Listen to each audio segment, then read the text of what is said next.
The following stream contains mature content and subject matter. Viewer discretion is advised.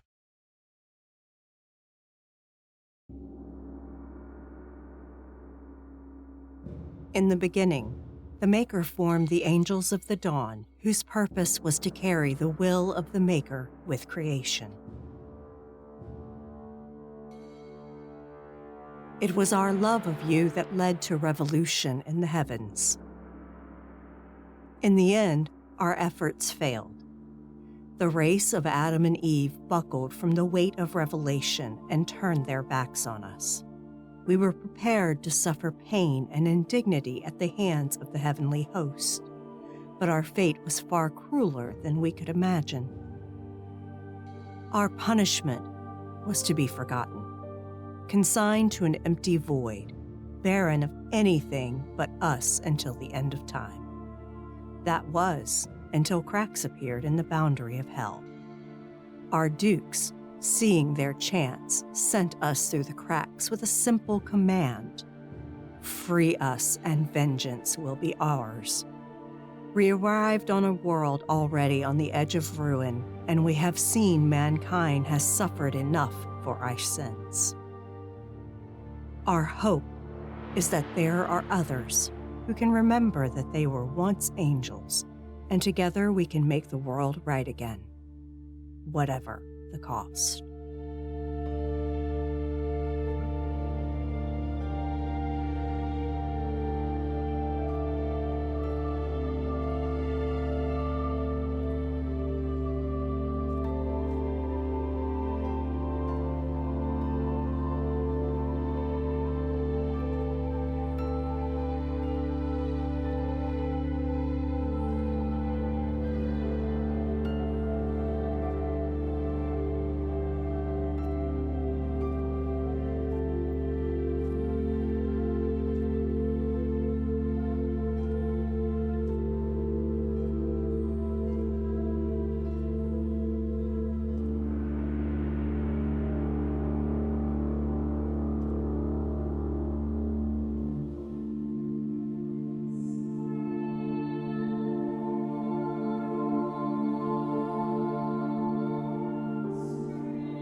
Good evening, everyone, and welcome to our Season 2 premiere of Demon: The Road to Hell.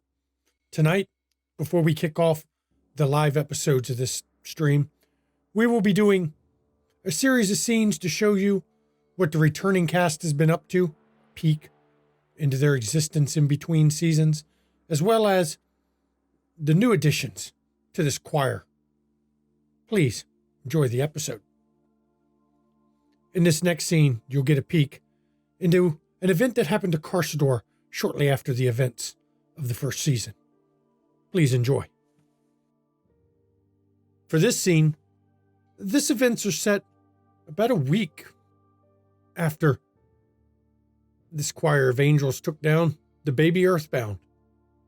As we open up the scene, we got Carsador is just now leaving a park, along with his sister Chloe, Miles, and his little niece. And as they're being loaded in a car, Miles gets in behind the seat because he still doesn't like you. But Chloe actually is hanging around to speak with you a few minutes before she loads up. She seemed to take a liking to you.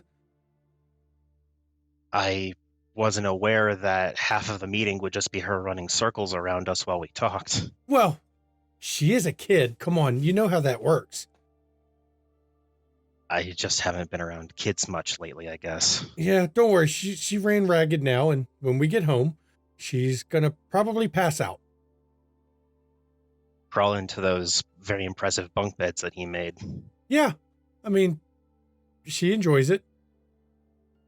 it was really sweet of you to do this, and I know we'll get to do it again. You're trying and you're putting an effort in, and I have to say that's more than you've done in the past. Just making up for past mistakes. You know, it's appreciated, and I notice it. Well, don't let me off too easy. Oh, no. I won't, and you know Miles isn't going to. That much is guaranteed. Yeah. And as you're sitting there talking, you see her eyes flick past you a second, and she kind of gets a startled look. And she leans over, Father Jeremiah, hey, I want you to come meet my brother. Come meet my brother. Ugh. And there's a very deep internal sigh that he doesn't let escape his lips. And approaches when he comes up to you. The man appears to be, you'd put him mid to late 50s. And as soon as your eyes hit him, there's something about him. You can feel it radiating off him. There's almost an excess of faith rolling off him.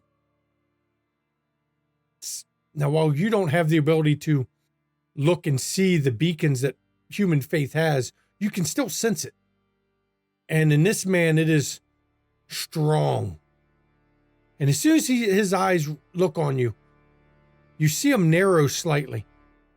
Oh, Chloe, this is your brother, my child?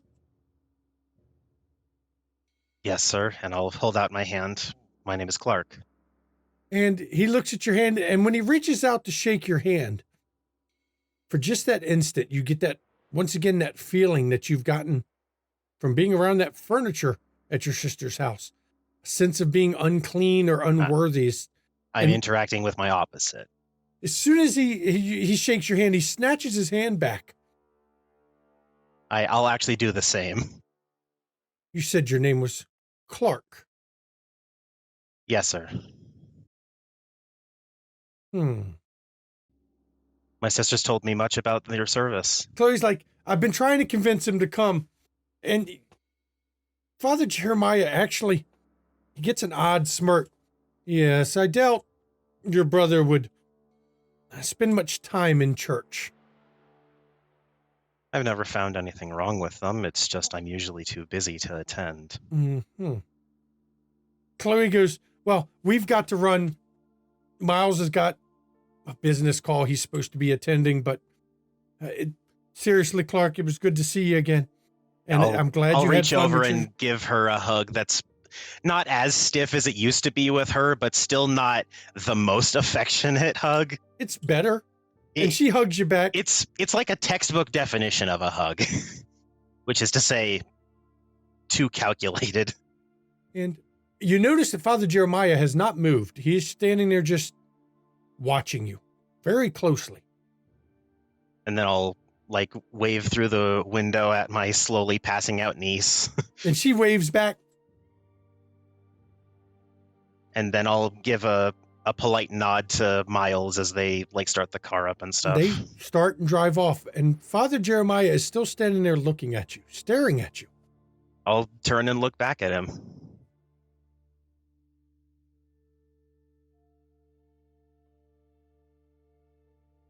What are you? I feel I should ask the same. I You am are a obviously a servant priest. of the Lord. But what are you?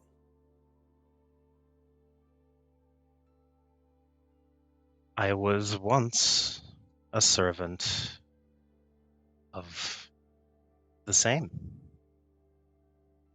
And I'll gesture down the path in the park. Walk and talk. Sure. You know you can't tempt me. Why would I bother?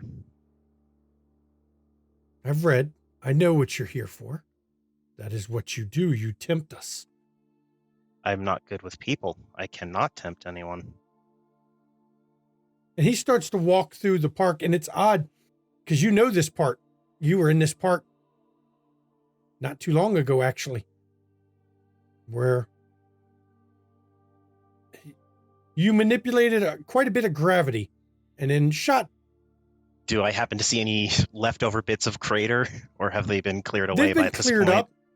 And an oddity that you see is where you had the fight now has numerous amounts of growing flowers that weren't there before that are in full bloom. You're not quite sure why, but and as the priest walks beside you, I don't know why you've taken that form, why you appear to be her brother. Because in some ways I still am. Possession it is, huh? Possession implies there was anything that I took from. This was a shell when I encountered it. You know, many of my brothers would not believe you are what you are. Many of them, if they found out, would run in terror. Not me. I have faced possessions before. You have. Oh, yes. Like me. I have freed more than one soul from the grips of Satan. And who would that be? It's no matter. You will not tempt Chloe. You will not tempt her husband or her child. They are faithful servants of God. I stop walking and will make purposeful and direct eye contact. I would never do anything to harm or corrupt any of those people. Get that through your divine, thick skull now. And I'm supposed to believe your words. You are the servant of the father of lies, are you not? No. You followed Lucifer, rebelled against heaven. And then Lucifer's plan failed us. Why would I listen to someone whose plans fail? You are unrepentant for what you did. Quite the contrary. I am nothing but repentant for what I did. I just know not to keep bashing my head against a steel door.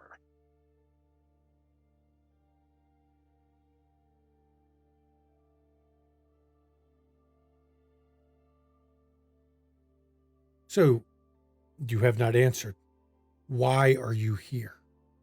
Your kind don't take bodies without purpose.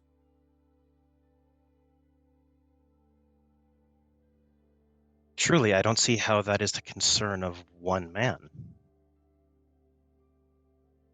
I am a servant of God. This is God's earth. We are God's people made in his image. So deluded. You are taking the body of the flock. I am supposed to shepherd. I am supposed to protect. Please tell me, how many times did Clark ever attend your sermons before? None, and I can see why. How long have you hidden in him? Lurked beneath? How long would it have been now, dear storyteller? 3-4 months? Several months by now. You But see, he was a shell of a man far before I ever took over. you are a sign of the sickness that is spreading. You're a sign of Judgment Day is coming. And with any luck, humanity will survive it. With any luck, you'll be cast down with the rest of them. It's already happened once. What's one more? And you see him pull a cross out.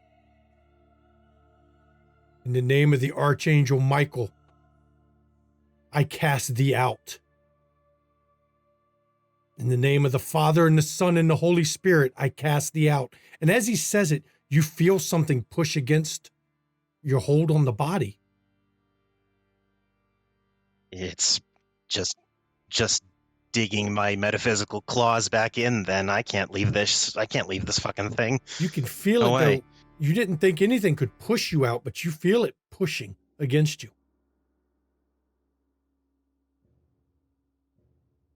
I just do my best not to react. Although he can probably tell that I'm fighting him on it. He can. His eyes narrow more. You're stronger than the last one. The last one I said that to fled me.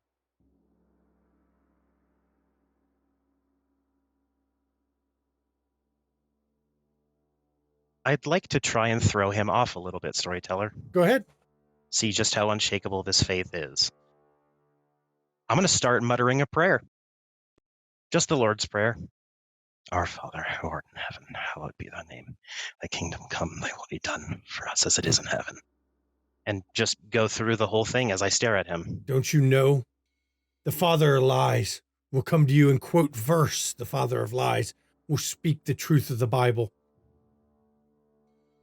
Truly, is I only written. met him once. You are strong enough to not be cast out easy. At least not here in this park. It is not much of a holy place, is it? There's No, also so many witnesses, and miracles are hard to perform in large crowds. as is a full exorcism. I have a feeling you and I will meet again. Unfortunately. Father Jeremiah, was it? Yes.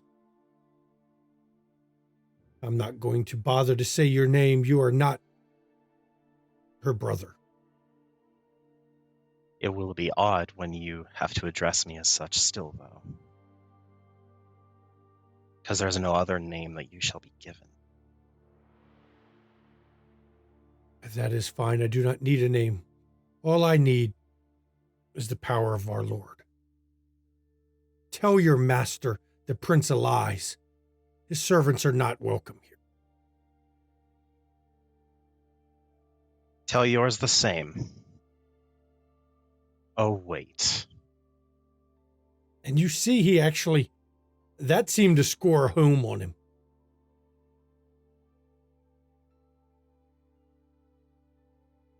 And he actually turns his back on you and walks off, Just let him.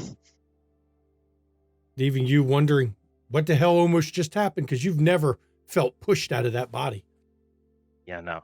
Time to do some prep work, I think. And as Clark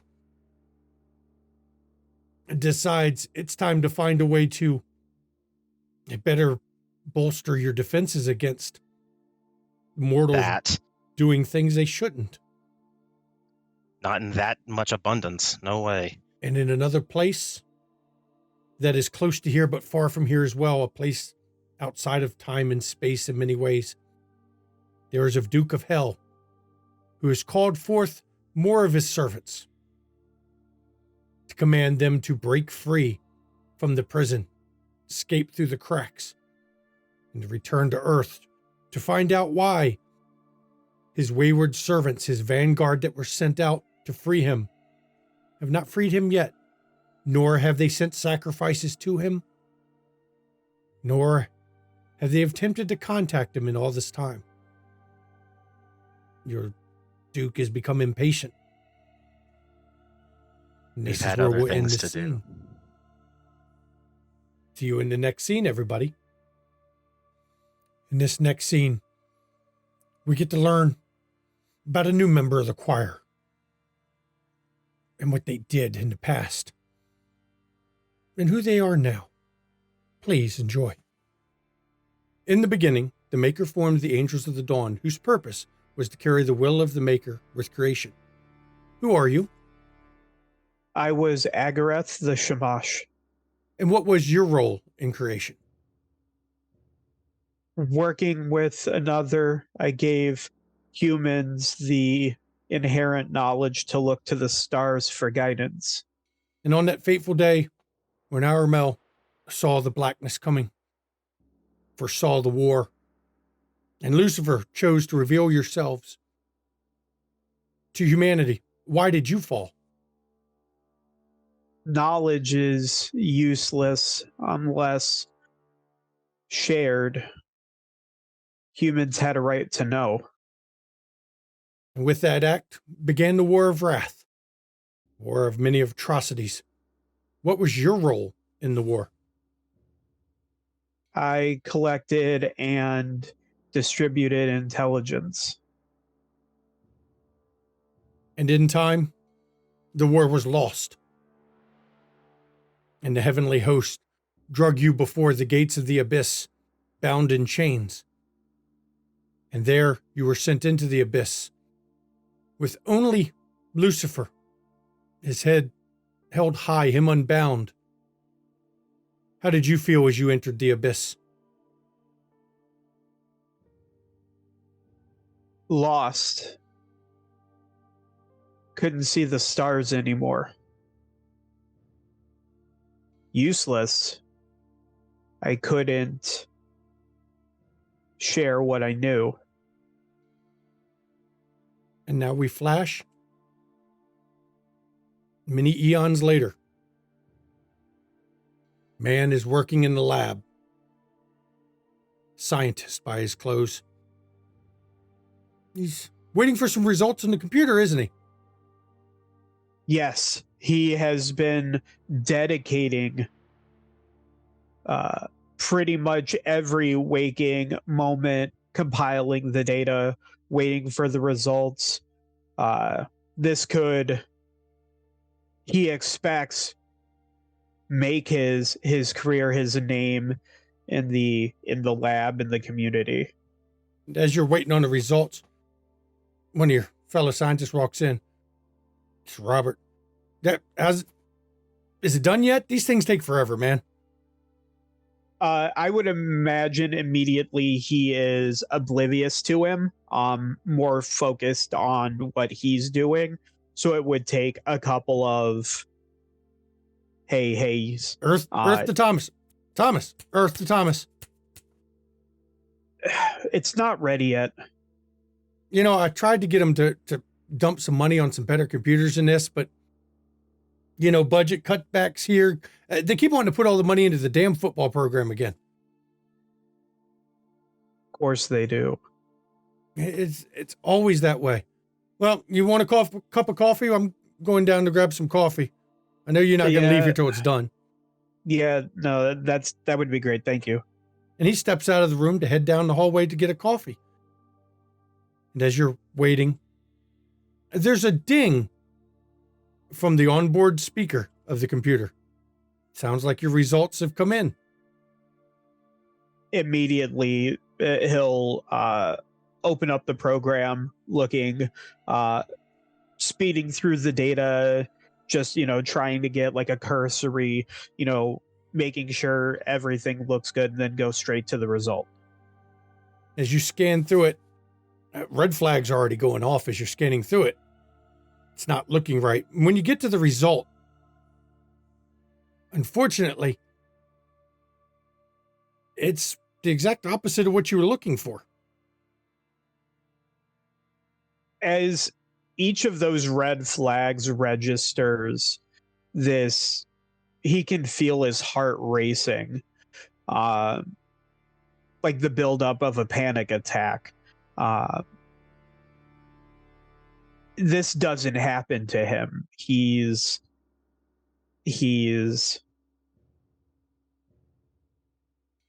this just doesn't happen, and he's just going through, and he's parsing every single line, trying to figure out where the problem is, because this shouldn't be happening. As you're running through it, Robert comes back in, places down a cup of coffee. He looks at you. You don't even acknowledge the coffee, so he just kind of filters out of the room as you're scanning through. The data that you put in does look correct. Looks like you fed it all the correct data, but the modeling is far from what you expected. Something's wrong with the computer. It has to be.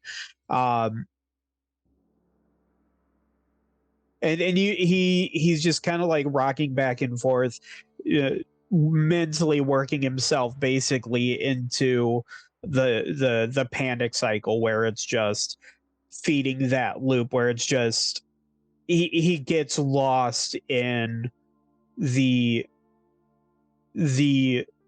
for him the strange feeling of intense emotion. He's a very calm, collected, logical person, and for him this is the least logical thing that seems to have hit him in possibly forever, but definitely in his professional career. Years worth of work, years worth of gathering data, measurements, and then all that time wasted. And then he gets flashes of it's a modest life, but literally everything he's worked for is gone. Like he feels it like slipping away from him. Like his funding is going to be pulled. He's going to be a laughing stock. He's just lost in the intensity of the despair that's just hitting him all at once. As the despair crashes in, do you stay there at that computer and just sit there? Or? I imagine at some point he'll see the coffees there, and it's probably he's been sitting there in this like panic cycle for so long that the coffee isn't hot, but he sees it, and just as sort of a reactionary thing would take the coffee and probably throw it at the computer. And because it clearly wasn't his fault, and it had to be this stupid fucking computer, and it just take this coffee. The cup is cold as you pick it up. You don't even realize how long you've been staring at it. And when the coffee hits the computer, obviously some of it seeped in because the monitor goes dark as sparks fly from the system.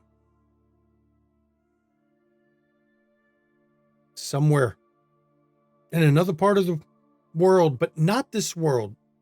It is far distant, but at the same time close.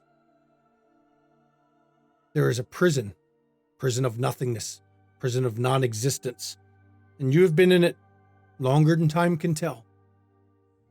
But not long ago, cracks formed, and you have been trying to escape, trying to find a way through the cracks. And you were summoned before your duke and told you will find a way through the cracks. You will return, and you will find the other wayward servants of the duke, for he has not heard from them. They have not sent sacrifices. They have not attempted to free him. He is very displeased. And using your true name, he commands you to force yourself through this crack in the prison. And as you push free through great pain, but not pain of the body, pain of the soul, you find yourself finally free of a prison that still tugs at you as you enter into a storm of emotion, flotsam and jetsam of humanity, as you push yourself out, pushing towards the world of the living. And it takes time to push yourself out. As constant pulling of the abyss. It weighs you down, slows you. But in time, you find yourself in a world you don't recognize. A world of concrete and stone and metal. You barely feel the spark of faith and humanity around you. It's not the world you left. You see great cities in front of you, but the people in it might as well be dead. And as you're feeling, getting a sense for the world, there is a soul that tugs at you. It is a soul deep in despair, soul that his only goal was knowledge, find the truth of things. And it is knowledge that was denied him. And as you approach this soul, you find him in a strange room. You don't know what this is. You don't know what he's doing. All you can tell is he has this search of knowledge. And as you look at his soul, you realize it is barely held on. The despair and the pain has weakened it to the point where all it would take is a simple push to dislodge it, to take the body for your own. And what do you do now?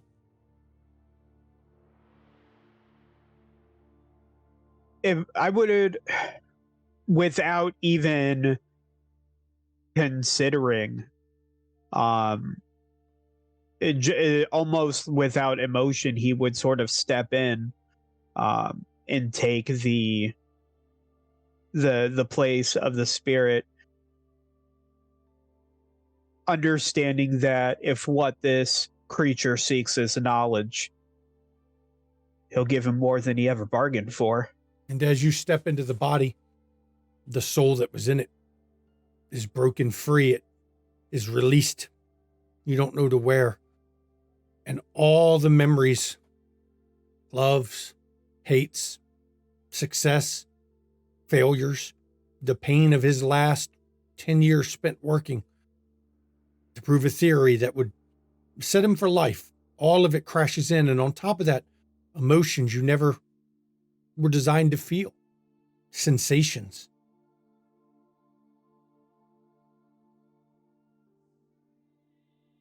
And now you are in this body, all those emotions crashing in. How does that feel?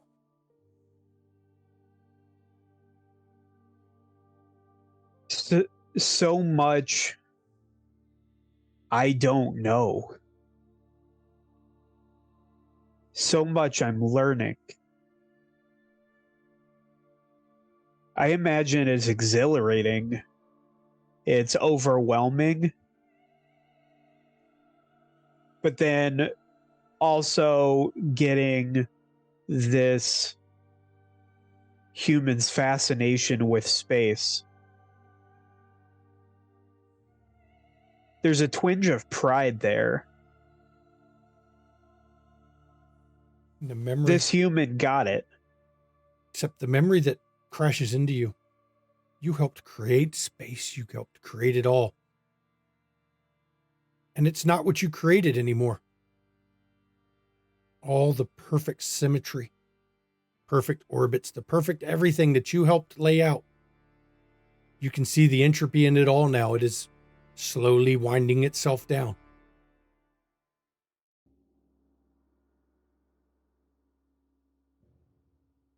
This will not do. So who are you? I was Thomas Ingram. I am now Agareth the Fiend. Welcome to Earth.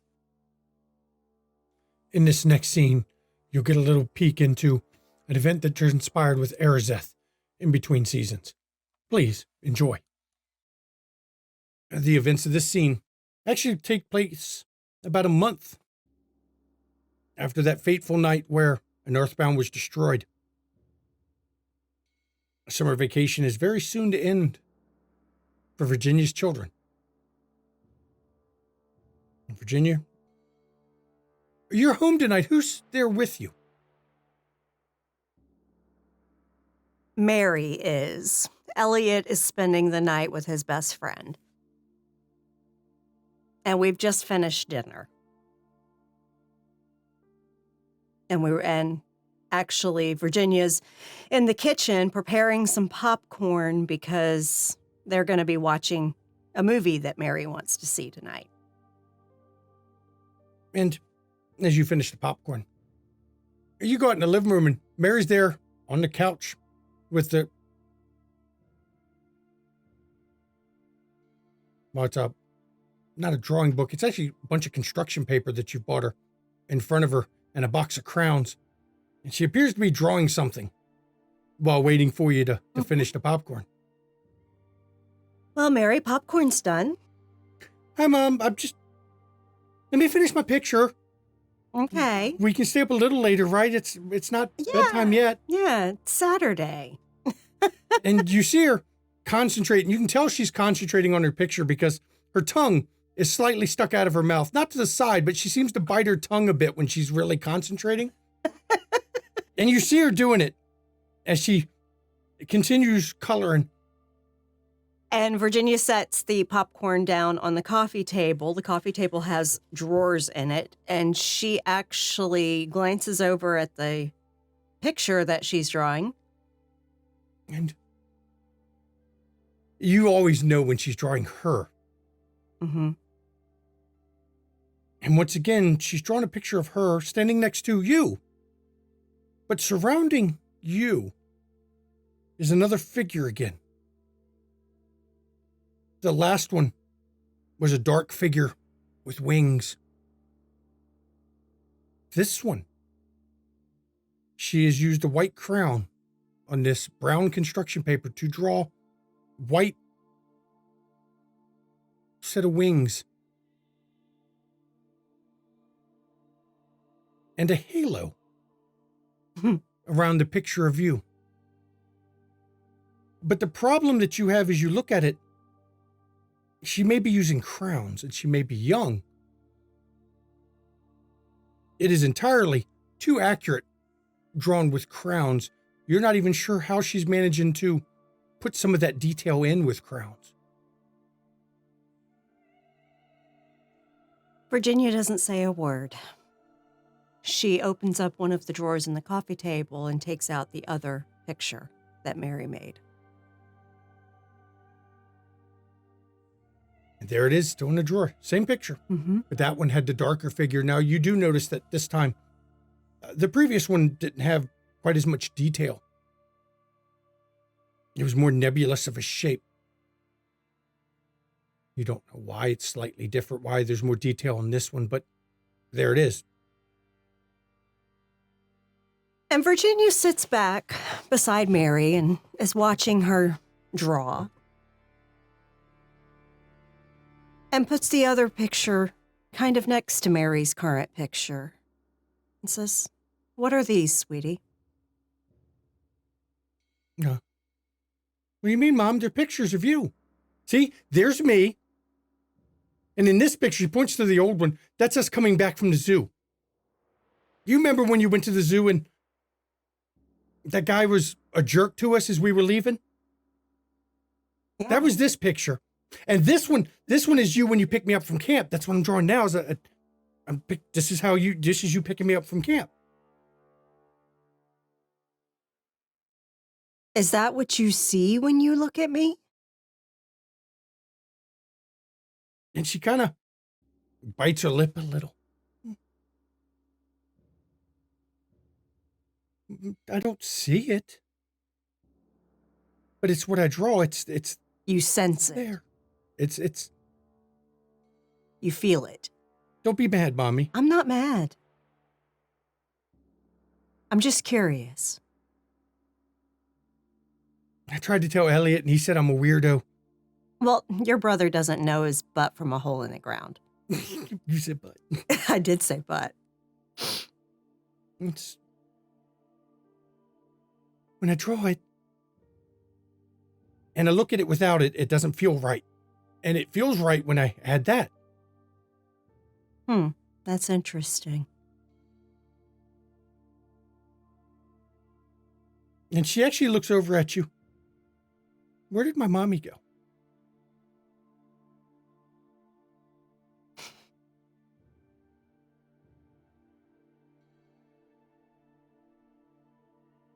Do you remember when Mommy told you that those freckles on your cheeks and nose were where an angel had kissed you? Yeah, I remember that. Thought it was funny. Then you kissed one. Mm-hmm.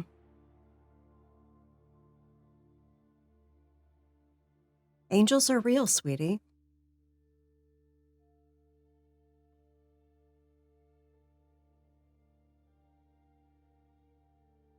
Mommy reached out to one,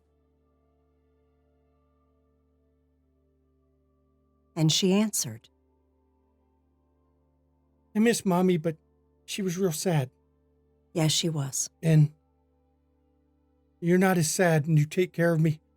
And you say the same thing she did and make me feel the same way she does. And I haven't told Elliot you're not Mommy. Not after he made fun of me for my last picture I drew.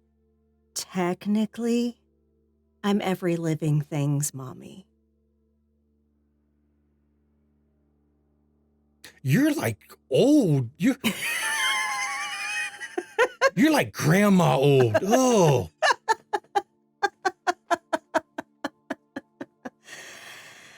Yeah, I am.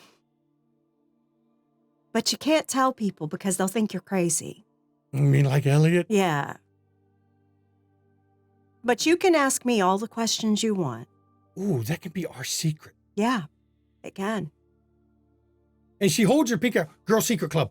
That's right. And they do the pinky swear. She does a pinky swear. Mm-hmm. Is my mommy happy now? I really don't know, but she's probably not as sad anymore. That's good. I'm happy. She really missed your daddy. A lot. Well, I do too. I know you do. But she wanted you guys taken care of more than anything. Now you've been a lot of fun, and you're not as sad, so I like you. You're the new mommy. It'll be fine. Okay. Because Sarah at school told me about that. Her mom and dad got in a big fight, and then her mom left, and she got a new mommy. Mm-hmm. And the new mommy's not as mean as the old mommy. Mm. So she likes the new mommy. So That's really good for her. I don't mind having a new mommy because Mhm. I learned from her that it can be a good thing, not always a bad thing to get a new mommy. Yeah.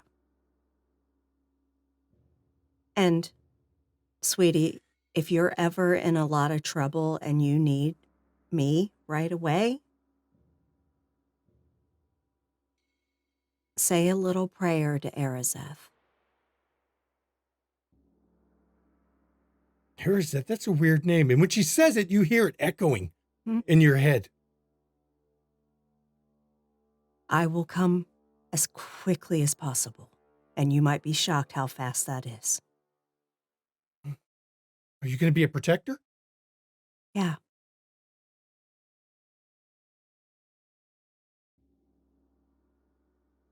Okay, I can remember that. I suppose that's part of the secret though, right? Exactly. That prayer is only for you to do.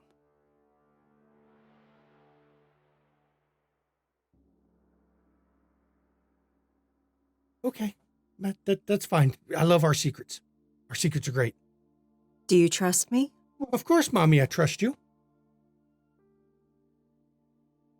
And are you willing to pray to me and serve me? That's funny, but I mean, you've told me I can say your name to protect you, and I will. That's good because sometimes there's bullies, and I worry about that. Yes, Mommy, I'll do that. And when she says those words, you can feel it there waiting for you. Right at the tip. Her soul is open. And literally, Arazeth leans in and kisses her freckles on her cheek. And as you kiss the freckle on your cheek, you can feel it as the pack is formed. And the bond between you strengthens. And you feel her radiating faith in you. In that room is like a beacon. I will do anything in my power to protect you, Mary. I know, Mommy. I know. That's because you're the new mommy and that's what you do. Oh, sorry, I can't say that anymore. You're still mommy. I'm mommy. Now, are you finished with your picture? Yeah, I'm finished with that one. Okay. And we're going to keep these secret too. Mommy will make a special scrapbook. Why? Why when at the zoo did I draw you like that? That picture scared me. Because Mommy really does try to be kind and good and nice. But sometimes I get really angry. Oh, like when Elliot broke my dolly? And you got really angry? Yeah, and I went in his room and I broke his G.I. Joe man. I pulled his head off. Mm-hmm. But let me tell you a little secret. When angels get angry, they kind of go a little dark. No, that's why I had to draw that in black. Mm-hmm. Were you going to pull his head off? No. Okay. I don't do that, sweetie. Especially not in front of children. Good. 'Cause that would be bad, Mommy. It's not my goal to try to traumatize you, okay? You've taught me not to do bad things, and you've said before that kind of stuff is bad. That's why you won't let me watch some of those movies. Well, you're getting older now. It won't be too long before you can watch some of those movies, but you'll have to understand that that's bad stuff and it's only meant for entertainment. Yeah, but I also heard there's kissing in those movies, and they kiss like boys, and ew. Speaking of movies, let's go ahead and start this one. And so, Arazeth is sitting there, and you feel the faith radiating off her as you're in the same room with not only your daughter, but one of your new thralls. As you watch the movie. And I'm sure you're wondering what's to come. It's been a quiet time since the events of the last one.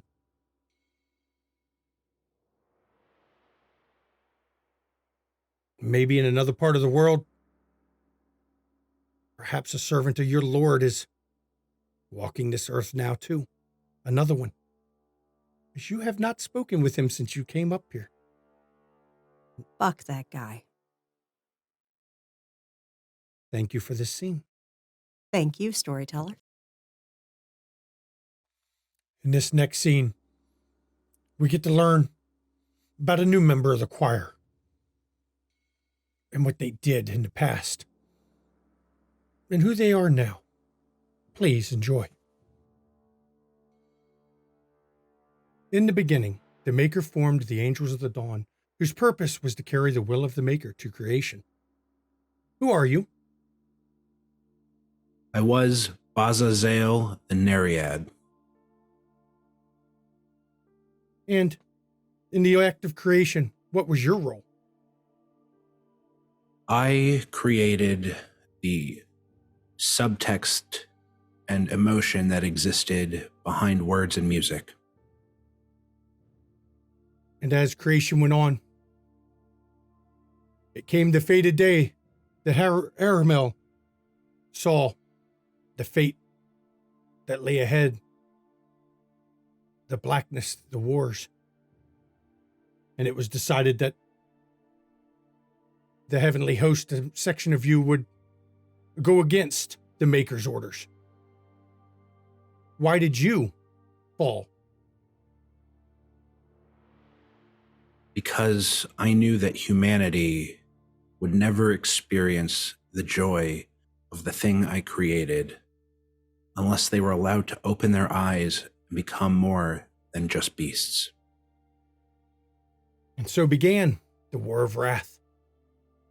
During this war, many deeds were done, both heroic and abhorrent. But what did you do during the war? I was not a fighter, but I was more amused to those who were part of the rebellion. I would weave together songs of inspiration and hope for those heading off to battle, or songs of recovery to those injured in the fight. And so the war went on, until that fateful day when the heavenly host, bolstered by new allies sent by the Creator, finally broke the rebellion, and you were led bound in chains before the abyss, forced to kneel. And as you were escorted into this realm of unending nothingness, no substance, and you saw behind you that Lucifer, head unbound, no chains on him, as he watched the rest of you enter the abyss, and the door slammed shut, leaving you imprisoned in nothing. How did you take your imprisonment? I was filled with sorrow, and as I fell, all I could do was let out a song of lament. And now, many eons later, we flash to the year 1999. Here in 1999, in the city of Chicago, there's a young musician. This young musician, you're heading to a coffee shop. You have a show tonight, don't you? And as you're loading up, actually, it's almost time to go to the show. You notice as you put your guitar in your van to move it there, it falls over and you hear the twang as several strings break.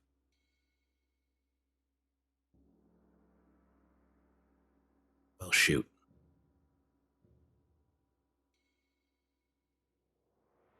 You don't have time to change them. You're already running a little late. Your alarm didn't go off like it was to remind you, and then you spilled coffee on the first outfit you were going to wear. It's almost been a nonstop series of unfortunate events that have gone on. But as you frequently hear, the show waits for no one. So you head to your coffee shop, and you get there just in time to get told you're up. You, by chance, don't have an extra guitar lying around? No, we did have that one that sat there for like 3 weeks, but it's funny you say that. Just this morning, they finally come and picked it up. Just my luck. Fine. Just right up there. Any lights? Oh, cool. I guess. Knock him dead, Mr. North. Knock him dead. Oh, thank you. Hello, everybody. I'm August North. Some of you may know me from some of my other non-musical exploits. No one. Well, anyway, I hope you enjoy. It's just me up here, so please be patient, as this is all going to be a cappella. So let's have fun with this. As you begin your show, you catch the interest of a number of people there. It's not a bad show, but it's clear that while you have a love for what you're doing and a bit of an intuitive work for it, there's something missing in your act. You don't know what it is. There's just something about it. And it's always, I think, pursued you a bit, hasn't it? But as it comes to a close, I will let you close your show.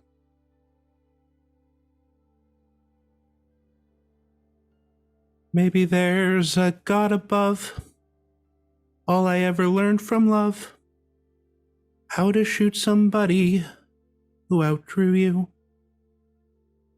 Not a cry that you hear at night. Not somebody who's seen the light. Sorry. It's cold and it's a broken. Hallelujah. Hallelujah. Hallelujah. Hallelujah. Hallelujah.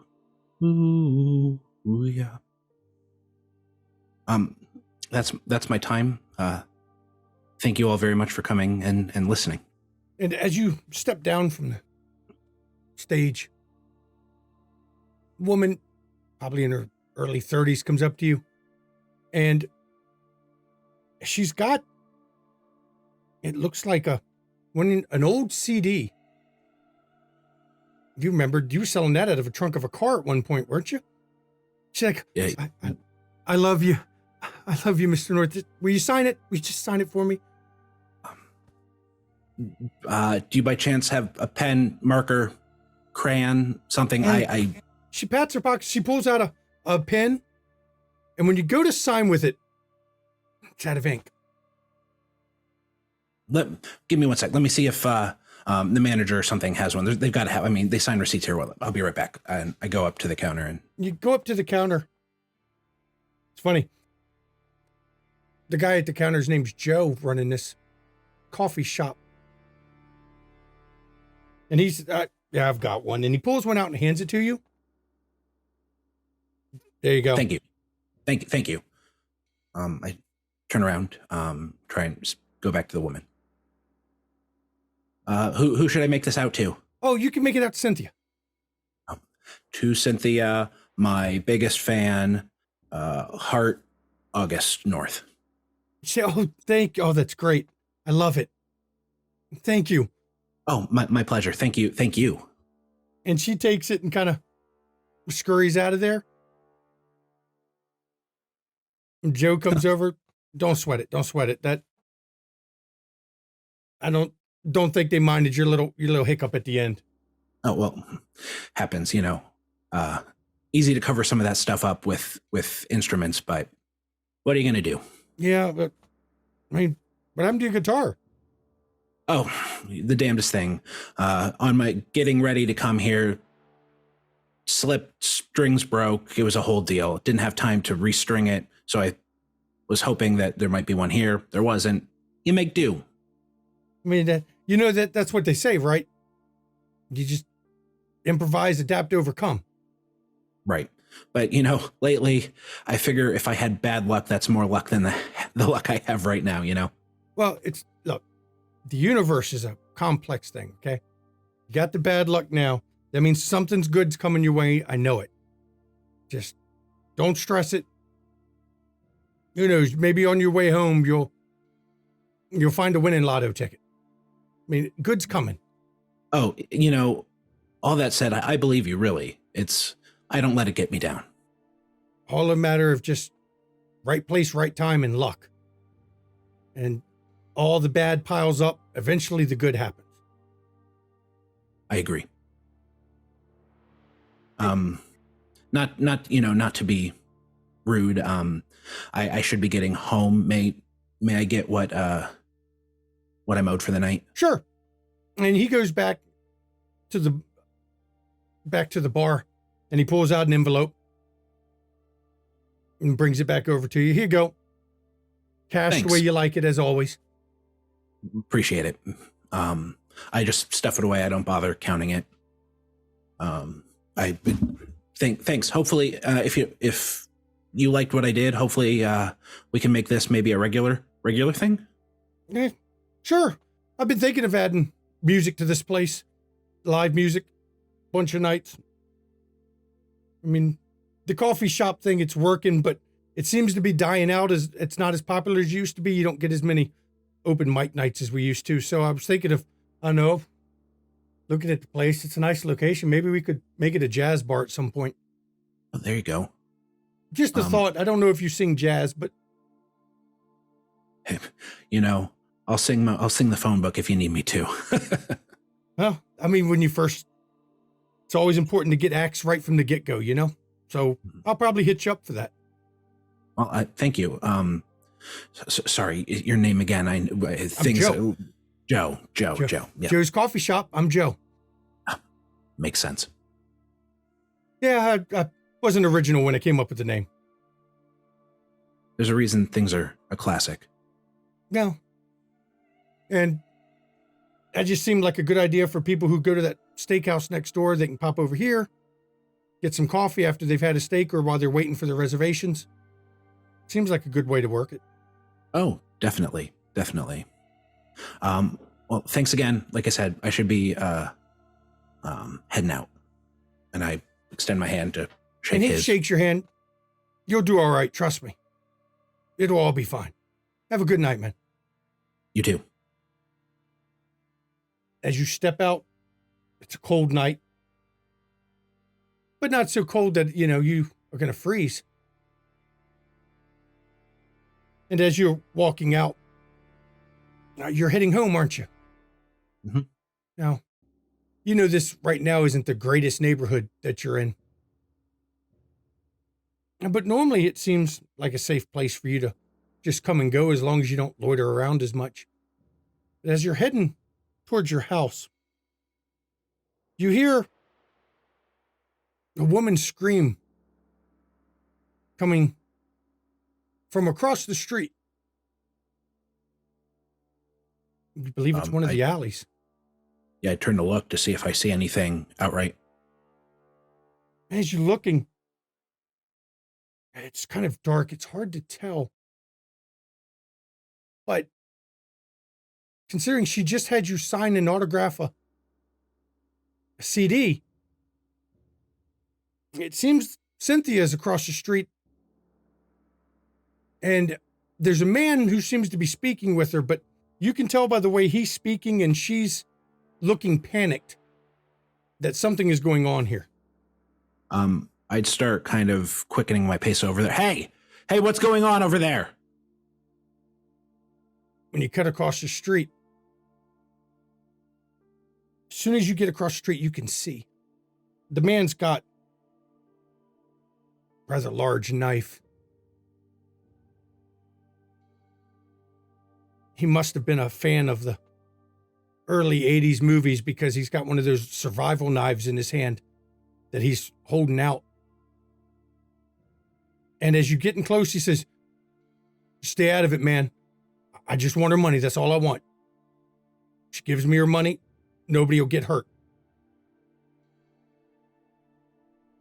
Does he have any sort of grip on her?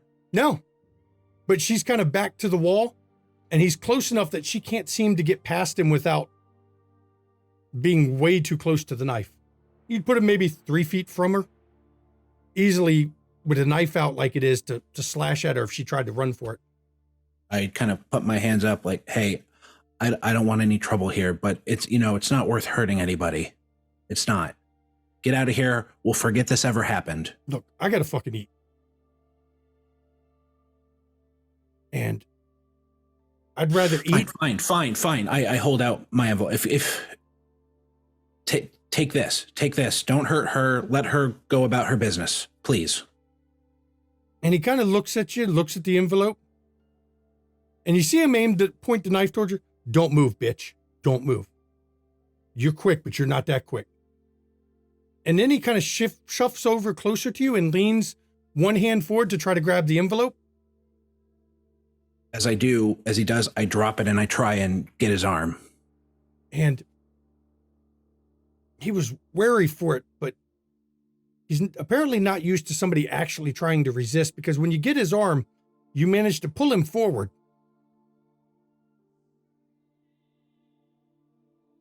And you begin to fight over control of the knife. Drop it now. And as he's struggling against you, he's seemed to be equally matched in strength. But then your injury kicks in. And your grip slightens just a little bit. And you feel the knife stab into you.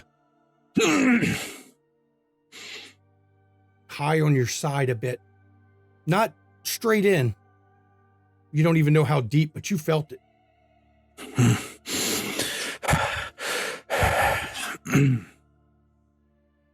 But that was the chance you needed, really. Because you managed to clamp your arm down to lock his arm so he can't pull back with it. And with a right hook, you managed to completely knock him out of his reach of his own knife as he lets go from the shock of it.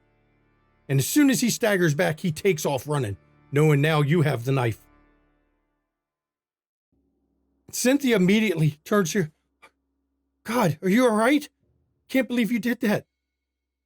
I kind of look down, feel it. I don't think it looks like it was just the fleshy bits that he got. I think I'll be okay. Skidded right along the rib cage. Without, he had it. You got, I guess there was a little bit of luck on your side tonight. The blade deflected right off the ribs. Yeah. I mean, if someone's going to get stabbed, that's the way to do it. And she goes, "Oh God, just let me call someone for you." Or No. It's fine. It's fine. My partner's at home. They'll take care of me. Like I said, it looks worse than it is. I promise. I need to get home. And so do you. I can't believe I was just leaving and he just out of nowhere, and I just can't believe you helped me. That is so sweet. I tell you what, and she pulls out a piece of paper and writes her number. Just give me a call if you need anything. If you need me, I'll even buy you some Band-Aids if you need it. Just something. Sounds good. Anything for my number one fan. And she smiles a bit. That, I guess I'm going to always be your number one fan now. I'd hope so.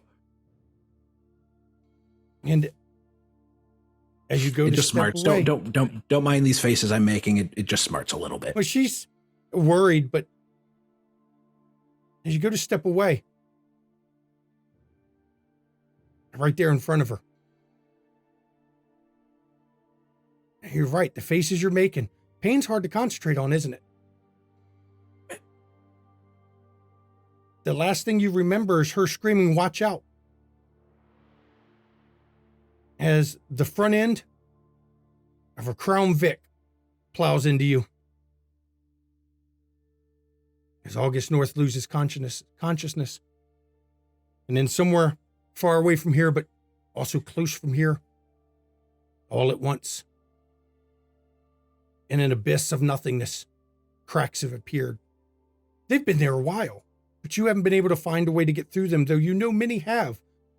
You know for a fact that your Lord has sent some of his people through before. Arazeth, Trimdaziel, Drulariel, they have all come before. Arsador. You finally, after working on it, pushing at the cracks, you've managed to break free. You've slipped out, and you're suddenly not in your prison anymore. You can feel it tugging at you, pulling you back towards this prison. You know it's pulling in hard to try to drag you back towards the nothingness you've been trapped in for so long. Do you surrender to that? No. Fight it. And you push out, fighting through the underworld. Place that, if you believe what you've been told, place that was created by the fallen slayers as a refuge, though you know it's not been a refuge because you're kind of tortured souls for eons from within your cell. And you don't know where you're going. You're just pushing free. You just have a general idea of where your Lord's other vassals went. Your Lord has been very concerned because he has not heard from them. He has not been summoned from the abyss, nor has he heard them say his name or invoke him in any way, or even to make a sacrifice to him. And you have been sent to find out why and to put them, correct the error of their ways, torment filling your body. And you find yourself finally pushing free of this abyss, this underworld, this land of the dead, into a city that you can't believe exists. It is almost as dead as the underworld itself. It is all concrete and steel. The humans you see have almost no spark of faith in them. It is not the world you left.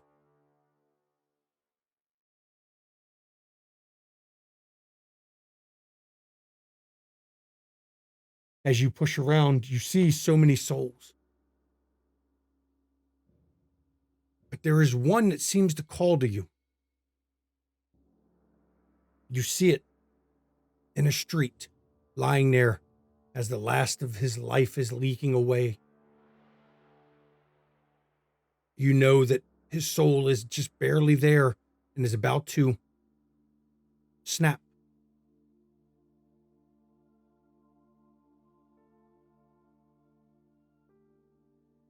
There's something about it. What attracts you to that? What is drawing you towards it? This soul is riddled with possibility and untapped potential. That would be a terrible thing to waste. You know, it would be very easy for you right now, as the soul, you see it finally lose its hold on the body, as the body is entering the last stages of life. Be very simple to slide into the body and take its place. Soul cast loose now. You know you could slip into the body and heal the wounds done to it. It would only take a thought for you.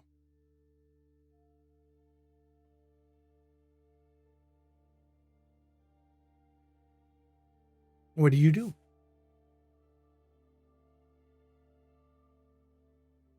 Without hesitation, I go into it.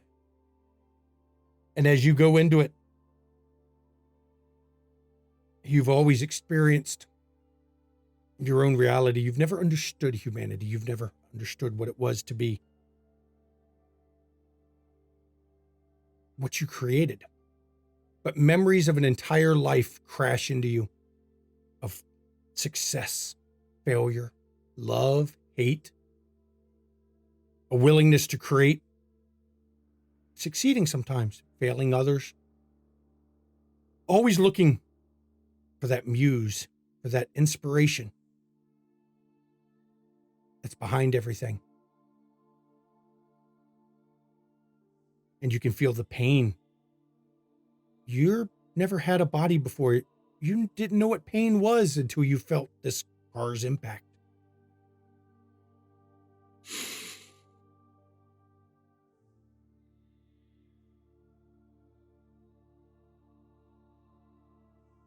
Despite the pain, it's all so beautiful, being able to feel like humans can feel, to embrace all of our creations. It seems that for me, the pain washes away, despite all of it. And the body, you feel it knitting together as your divine will puts it. And as it knits together, the car that hits you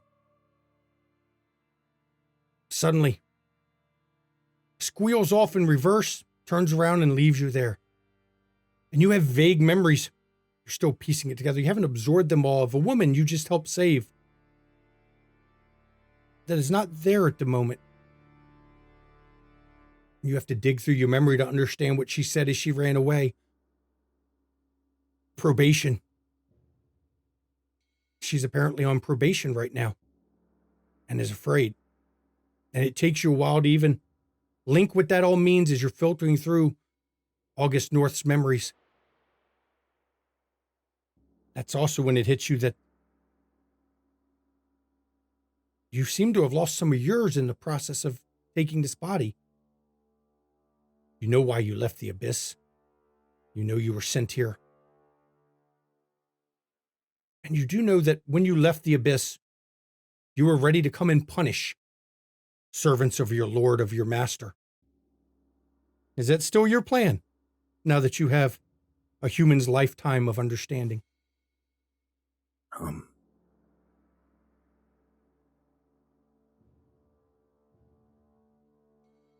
Oh man, there's still so much to see and do, though.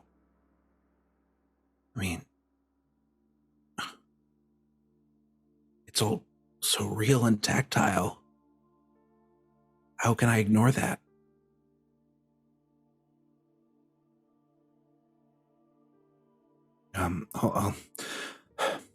I'll figure it out along the way. It'll fall into place as it's supposed to.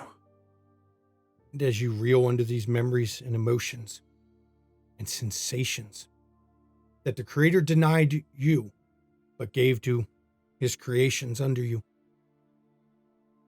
Who are you? I was August North. I am now Bazazel the Defiler. Welcome to Earth. And we will end the scene here. In the following scene, you will now get to see an event that happened to Trimdeziel in between the seasons. Please enjoy. This scene also takes place about a month after the events that night where your choir of fallen angels defeated the Earthbound that you had encountered. It's been a quiet month. Though your patients have started to return, you've come to realize, I think, that most of them stopped seeing you because of some of that bad press you got in the paper.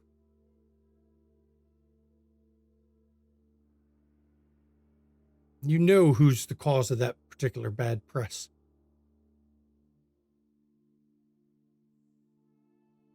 Is it time to pay him a visit? Yes, it's been time. So, you know where he lives. You know exactly where to go. You head out to one of the shittier parts of town. And as you're there, you go up in the building. You know where he would be right now. It's been rather easy for you to find out his schedule as a supernatural being.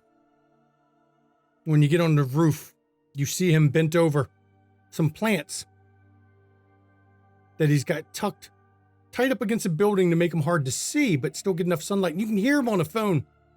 Yeah, look, God damn it. It's fine. I'm pulling them. We just got to dry them, and then I can sell them to you. Just come by in about 3 days. I'll dry them out for you. Same price as always. Just look. I don't care if your dealer ran out. You got to give me time. I mean, everyone's been buying this shit lately. Yeah, that Red Star shit. Everybody wants to get high. They think the world is ending or whatever that bullshit means.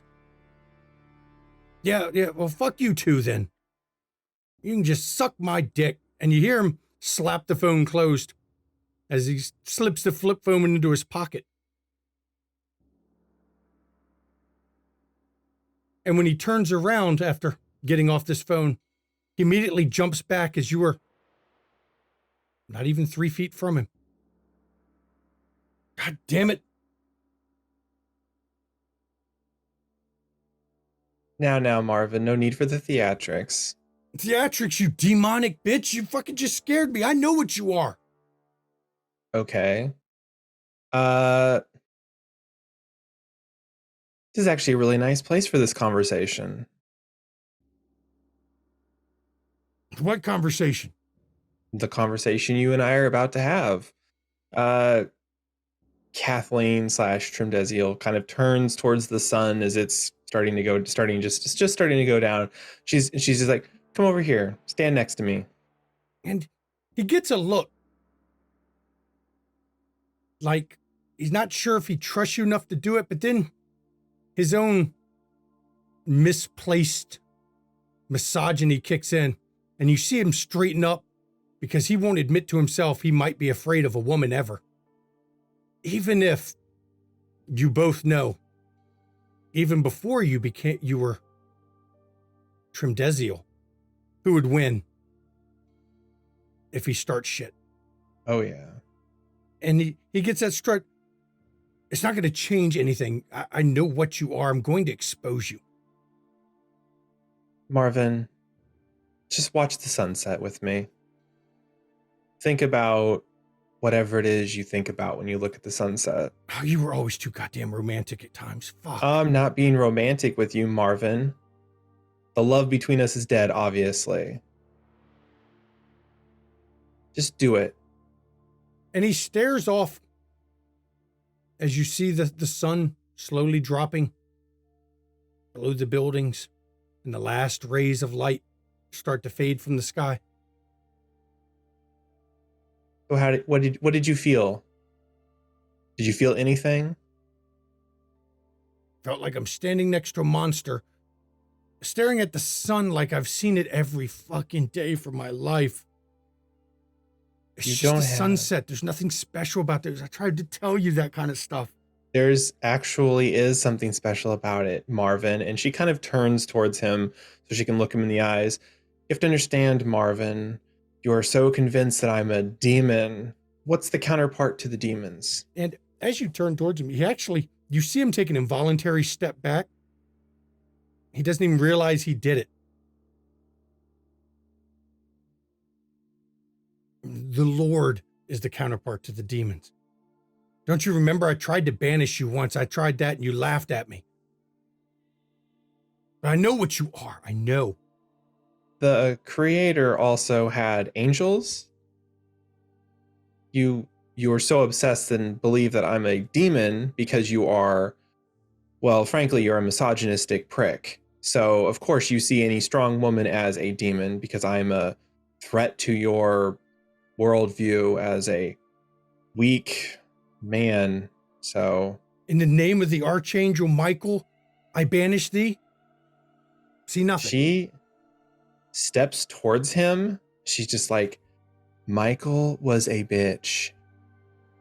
And when you step towards him, he again steps back and you actually see him cringe slightly before he tries to straighten back up. But it's that straightening up where he's only doing it because he feels he has to, but there's a cowering. You've learned body language. You're a psychiatrist. You know he's still cowering. Marvin, I'm not going to hurt you. I didn't come here to hurt you. If I wanted to hurt you, I wouldn't have said anything. I would have pushed you off the edge of the building when you were talking to your dealer person that you're selling drugs to. I'll find a way to expose you. I'll find it. Yes. Well, about that. So I've been wondering, based on everything, that's conspired between us and the fact that you've been so anti me for a while now. And this was even before, well, what? Mr. Bowders stabbed me. But I'm assuming, did we come to a conclusive on that? Did you actually do that? Did you send him after me, or was that just paranoia on my part? And are you enhancing that question supernaturally to? Yes. As you can feel you twisting the fabric of creation to encourage him to be truthful. I did a lot of fucking good that did.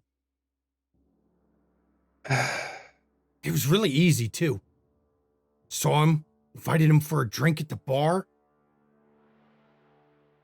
talked to him a bit, convinced him it was all your fault.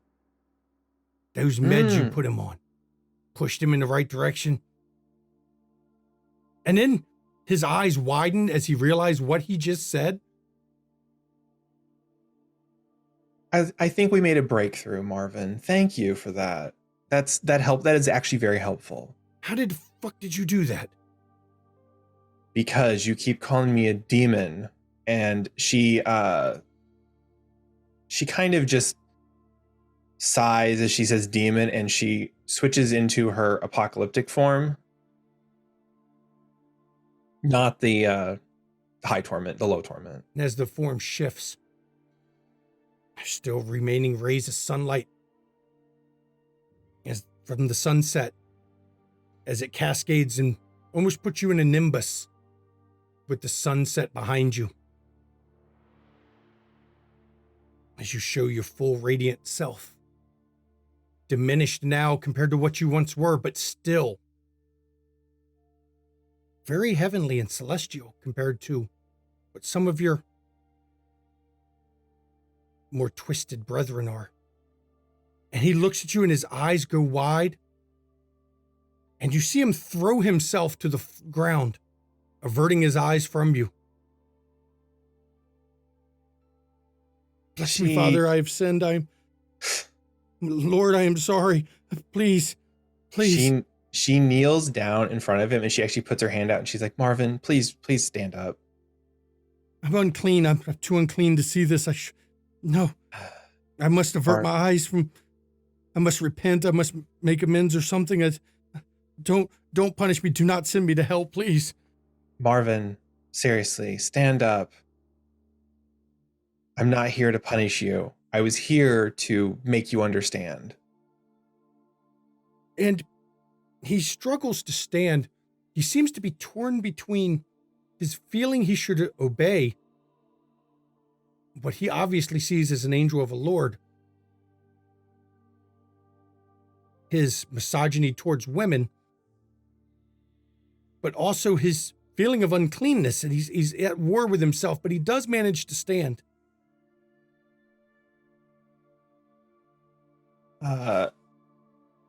Trimdeziel turns back towards the last of the sun rays. The reason I asked you to watch the sunset is because you were supposed to feel something. That's what I did. That was my gift to humanity. And you didn't feel anything. And she turns back towards him. And as you look at him, there's a single tear leaking from his eye.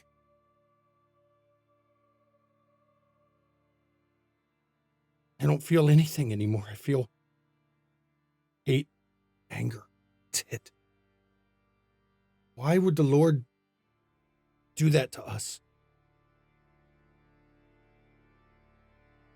Because it's one of humanity's gifts. You all get to choose how you feel. You get to do things and feel them. It's not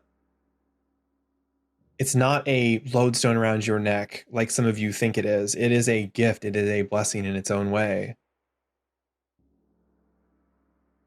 Have you come to show me my sin? Is that how this works? No, would it be easier for you, Marvin, if I look like Kathleen again? Yes, please. I can't. You're feel unclean in your presence in the radiance of what I think we lost. What I never believed. I always wanted to believe, but I never believed. And then once again, your twisting of reality hits him. Oh. I mean, I was full of shit thinking you were a demon. It was just a way to hate you. And then his eyes widen, sinned even more. Oh, God.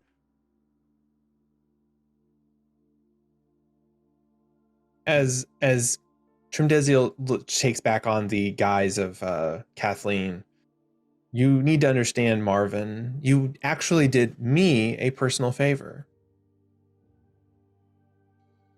Sending Mr. Bowders after Kathleen here, while a horrible act of humanity in its own way, you did free up the real estate necessary for me to have a place on this earth.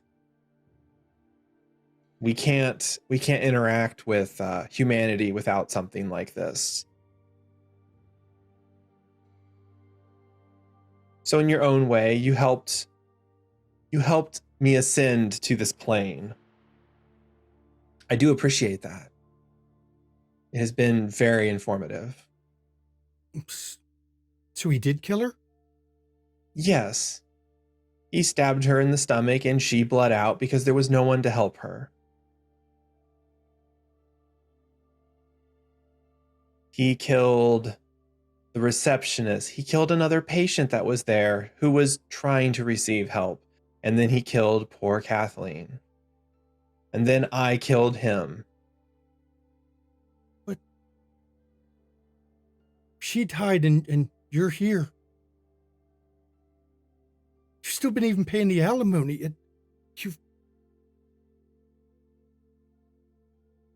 We aren't monsters.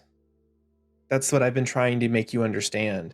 Your hatred for Kathleen tainted your view of Kathleen. I am still Kathleen in a sense, but I am not Kathleen. Of course, I'm still paying her alimony payments. You are still a child of the Creator. I'm trying to help you. Besides, in this form, as it were, I still have to follow the rules of society, and I'm pretty sure if I stopped paying your alimony payments, you would send the police after me, right? Or whatever system exists to punish me. Not now. Can't send the police after an angel.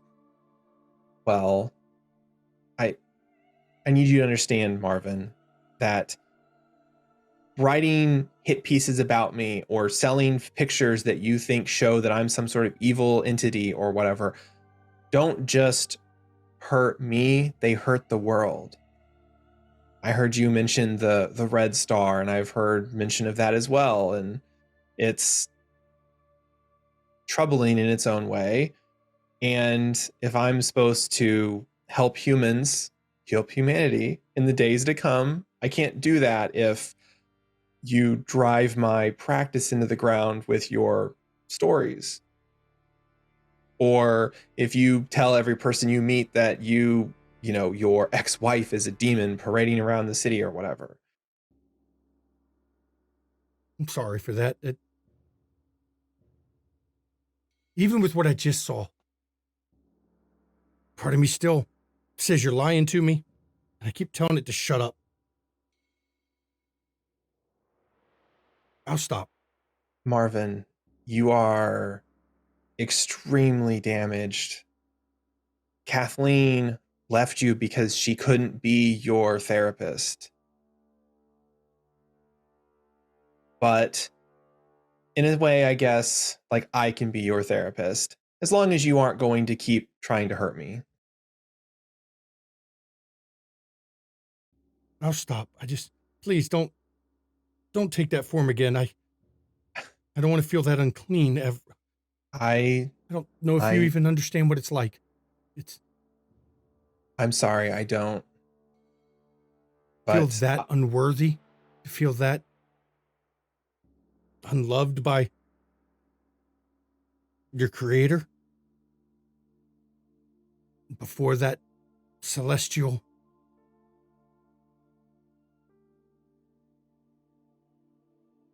I can't even remember what you exactly looked like already, but it's burned in that made me feel wrong. I apologize, Marvin. It was the quickest way to open your eyes. It was not my intent to hurt you or scar you mentally.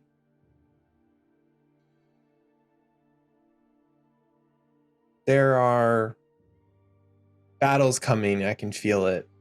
There's already been one in this city, and there'll probably be more. So I need to know that you are not going to keep getting in my way. Because while I may be nice and I may be as benevolent as I possibly can be, I cannot stand by and let you continue to hurt me. I'll stop. Thank you, Marvin.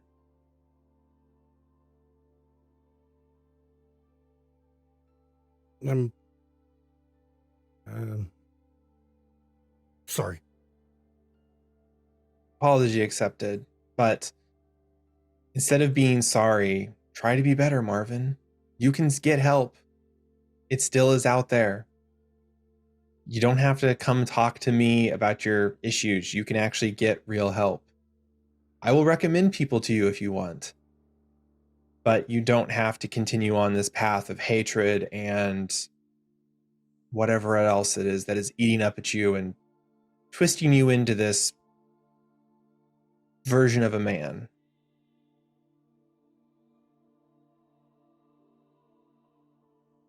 I'll give it a try. That's all I can ask. Do have a good rest of your night, Marvin. As you go to walk away, he actually turns from you and he starts staring at the sunset as if trying to figure out what he missed. Or perhaps maybe he now has a sense of wonder he didn't have before. Because divinity has been revealed to him.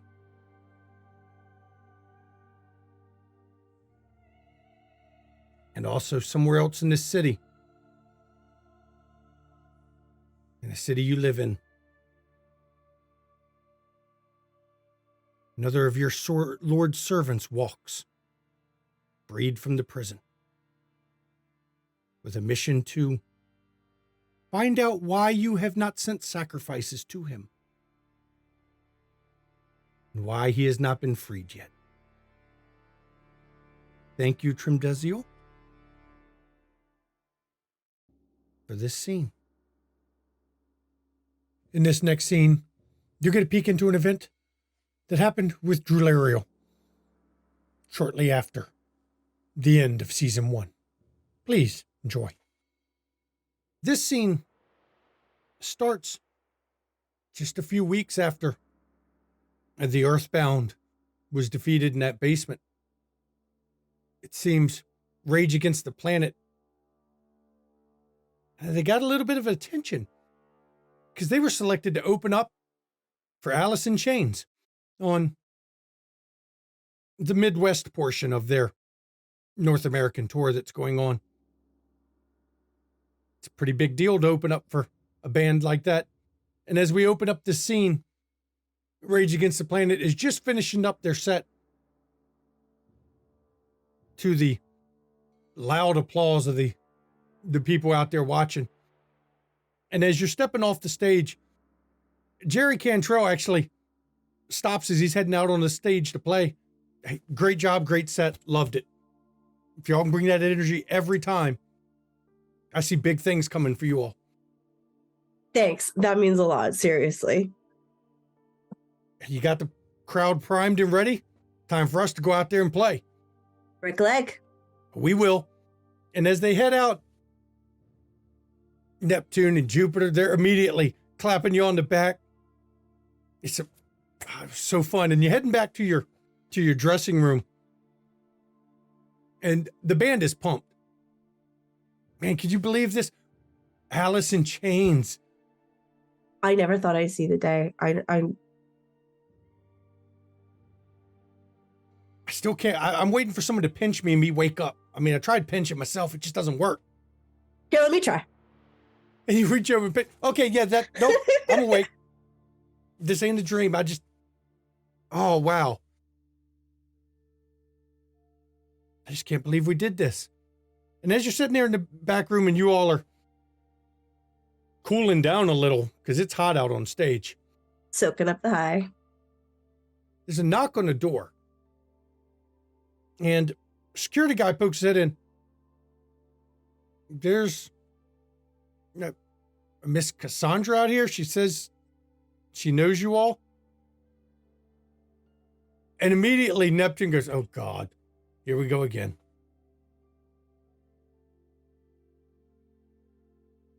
Do you think we should say hi? I don't care either way. And Neptune goes, I could bust her chops again. That was kind of fun last time. I just don't want anything to ruin this. Yeah. This mellow. Like, I'm such on a cloud 9 right now. Whatever. We've only yeah, sure. All right. And Jupiter and Venus, they just look at you. I'm going to go. You want something from some drinks or something? We'll go get us some drinks. No. You stay. No. You stay. I think It's you fine. and Neptune can handle this. Come on. Just gets uncomfortable. All right, fine. You want a drink? Dr. Pepper. I'll get you. Okay. And those two head out as the security guard opens the door and in steps Cassandra. And tonight she's wearing, well, extremely tight miniskirt. She's got an Alice in Chains t-shirt on. And Neptune is just, as soon as she comes in, you can just feel his eyes rolling from across the room. And she looks over at him and then looks at you, and she gets a big smile on her face. It's been a while, Michelle. You surprised to see me? Hey, Cass. A little bit. No. Can we talk alone? Why? No, I've kind of got some things I'd like to say to you, but her eyes cut over to Neptune, and Mark just goes, yeah, she's afraid I'm gonna bust her balls. Probably will. And you coming crawling back already to her? Come on. Do I have to do this in front of him?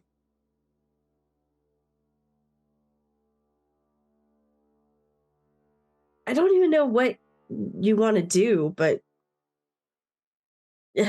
Neptune, go get me a bag of Doritos or something, chips, something. I don't know. His eyes cut to you. And looks to her, looks to you, looks to her. I'll be right back. And as Thanks, he steps man. out of the room, Cassandra, as soon as he leaves the room, an audible sigh escapes her lips. Look, I know it's kind of a surprise to see me, and you didn't expect to see me, but I'm still feeling bad about how everything shook out. And to be fair, I've been thinking about you, and I think I made a big mistake. Do you know? Yeah, I mean,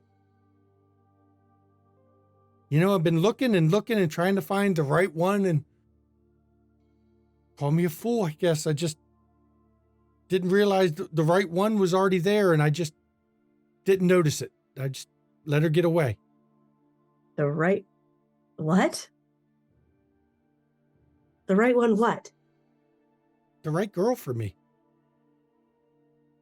You were with a guy. In fact, I'm pretty sure since the last time we talked, there's been 2 or 3 guys. Yeah, and they just don't seem to. We have good times together, but they don't seem to fill that void I need. That they don't give me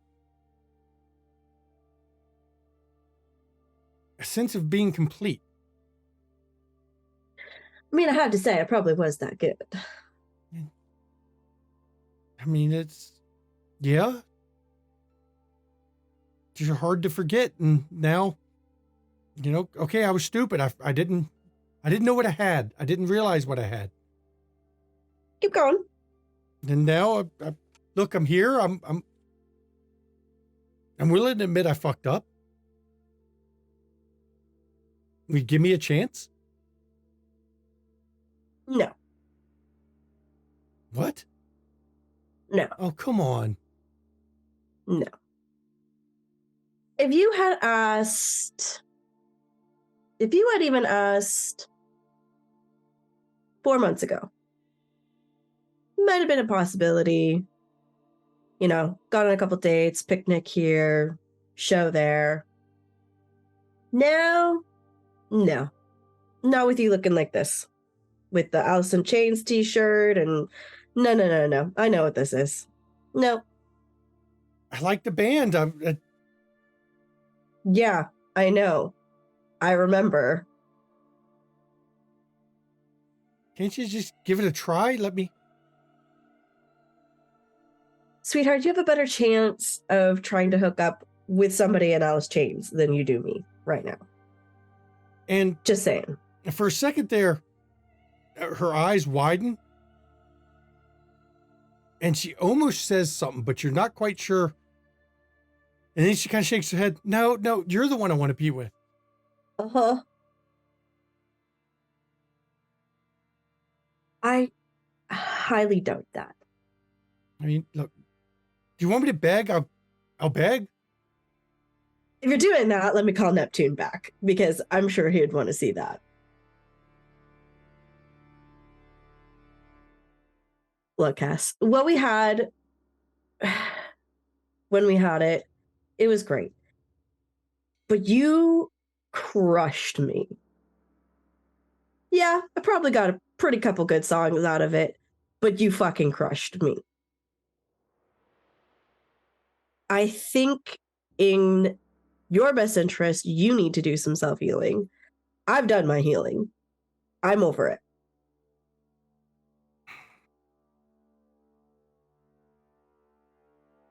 I mean, I don't know why you want I cannot understand why you would want to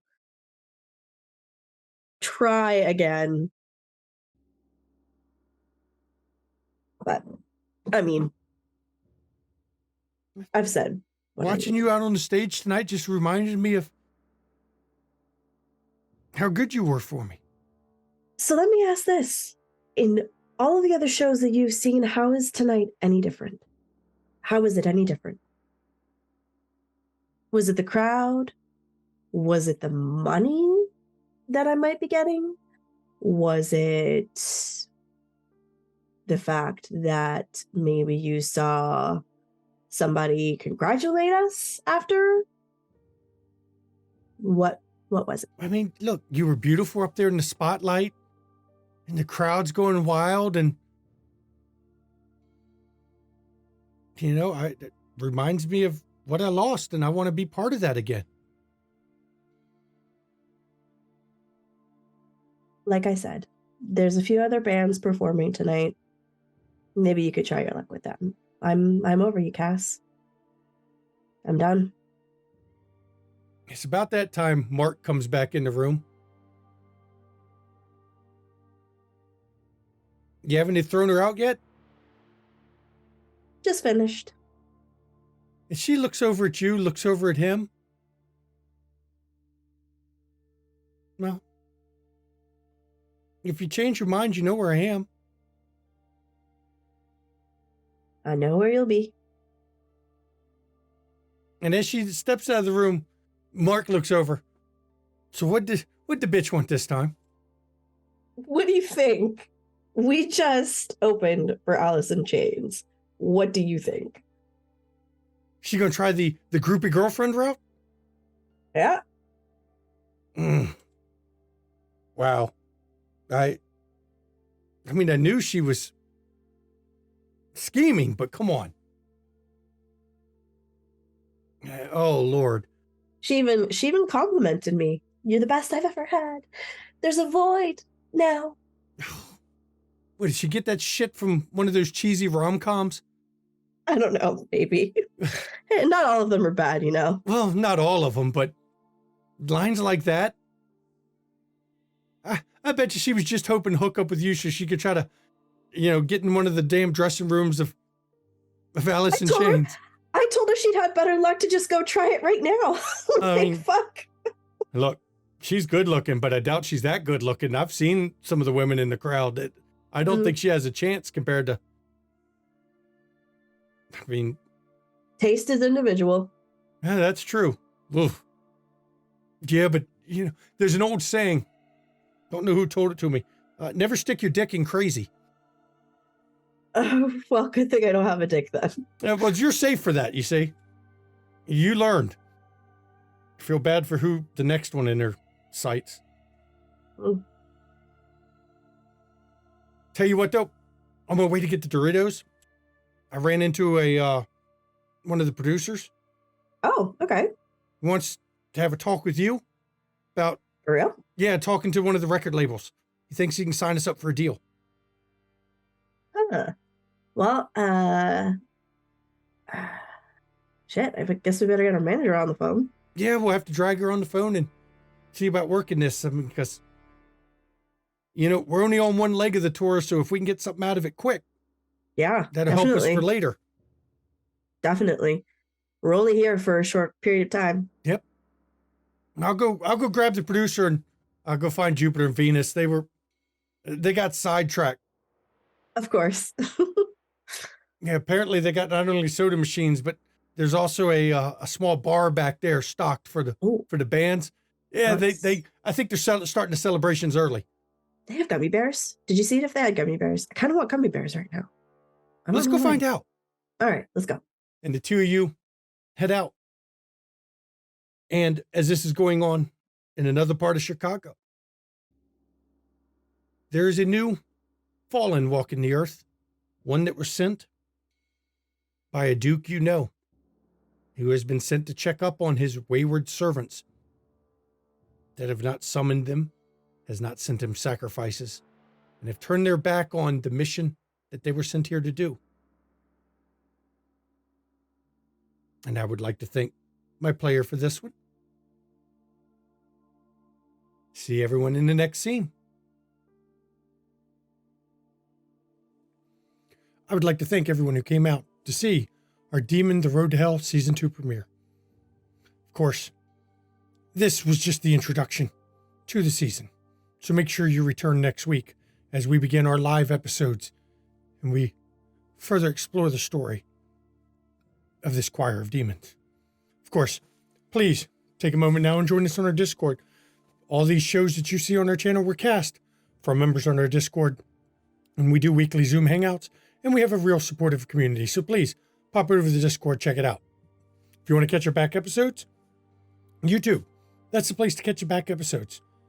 If you want to see episodes of Call of Cthulhu or Dungeons & Dragons, pop over to Ishval.